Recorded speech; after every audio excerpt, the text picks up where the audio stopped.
औरत कितनी बेवकूफ़ होती है, वक्त मिले तो देख लेना। वह सुबह उठी और पूजा करके किचन में आई और चूल्हे पर चाय का पानी चढ़ाया। फिर बच्चों को नींद से जगाया ताकि ये स्कूल के तैयार हो सकें।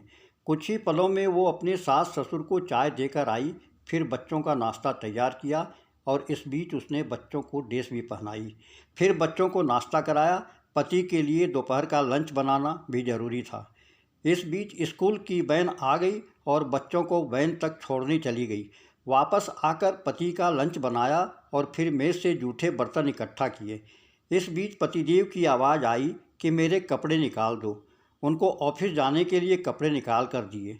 अभी पति के लिए उनकी पसंद का नाश्ता तैयार करके टेबल पर लगाया ही था कि छोटी ननद आई और एक कहकर गई कि भाभी, आज मुझे भी कॉलेज जल्दी जाना, मेरा भी नाश्ता लगा देना। तभी देवर की भी आवाज़ आई कि भाभी, नाश्ता तैयार हो गया क्या? अभी लीजिए, नाश्ता तैयार है। पति और देवर ने नाश्ता किया और अखबार पढ़कर अपने अपने ऑफिस के लिए निकल चले। उसने मेज़ से खाली बर्तन समेटे और सास ससुर के लिए उनका परहेज का नाश्ता तैयार करने लगी। दोनों को नाश्ता कराने के बाद फिर बर्तन इकट्ठे किए और उनको भी किचन में लाकर धोने लगी। इस बीच सफाई वाली भी आ गई। उसने बर्तन का काम सफाई वाली को सौंपकर खुद बेड की चादरें वगैरह इकट्ठा करने पहुंच गई और फिर सफाई वाली के साथ मिलकर सफाई में जुट गई। अब तक 11 बज चुके थे। अभी वो पूरी तरह काम समेट भी न पाई थी कि कॉलबेल बजी। दरवाज़ा खोला तो सामने बड़ी ननद और उसके पति व बच्चे सामने खड़े थे। उसने खुशी खुशी सभी को चादर के साथ घर में बुलाया और उनसे बातें करते करते उनके आने से जो खुशी का इजहार करती रही। नंद की फरमाइश के मुताबिक नाश्ता तैयार करने के बाद अभी वो नंद के पास बैठी ही थी कि सास की आवाज़ आई कि बहू, खाने का क्या प्रोग्राम है? उसने घड़ी पर नज़र डाली तो 12 बज रहे थे। उसकी फिक्र बढ़ गई। वो जल्दी से फ्रिज की तरफ लपकी और सब्जी निकाली और फिर से दोपहर के खाने की तैयारी में जुट गई। खाना बनाते बनाते अब दोपहर का 2 बज चुके थे। बच्चे स्कूल से आने वाले थे। लो, बच्चे आ गए। उसने जल्दी जल्दी बच्चों की ड्रेस उतारी और उनका मुंह हाथ धुलवाकर उनको खाना खिलाया। इस बीच छोटी ननद भी कॉलेज से आ गई और देवर भी आ चुके थे।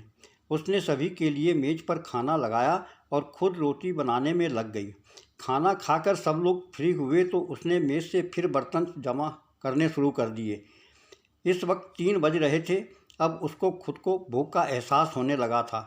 उसने हॉटपॉट देखा तो उसमें कोई रोटी नहीं बची थी। उसने फिर से किचन की ओर रुख किया। तभी पतिदेव घर में दाखिल होते हुए बोले कि आज देर हो गई, भूख बहुत लगी है, जल्दी से खाना लगा दो। उसने जल्दी जल्दी पति के लिए खाना बनाया और मेज़ पर खाना लगाकर पति को किचन से गर्म रोटी बनाकर लाकर देने लगी। अब तक 4 बज चुके थे। अभी वो खाना खिला ही रही थी कि पतिदेव ने कहा कि आ जाओ, तुम भी खा लो। उसने हैरत से पति की तरफ देखा तो उसे ख्याल आया कि आज मैंने सुबह से कुछ खाया ही नहीं। इस ख्याल के आते ही वो पति के साथ खाना खाने बैठ गई। अभी पहला निवाला मुंह में उसने डाला ही था कि आंखों से आंसू निकल आए। पतिदेव ने उसके आंसू देखते ही फौरन पूछा कि तुम क्यों रो रही हो? वो खामोश रही और सोचने लगी कि इन्हें कैसे बताऊं कि ससुराल में कितनी मेहनत के बाद ये रोटी का निवाला नसीब होता है और लोग उसे मुफ्त की रोटी कहते हैं। पति के बार बार पूछने पर उसने सिर्फ इतना कहा कि कुछ नहीं, बस ऐसे ही आंसू आ गए।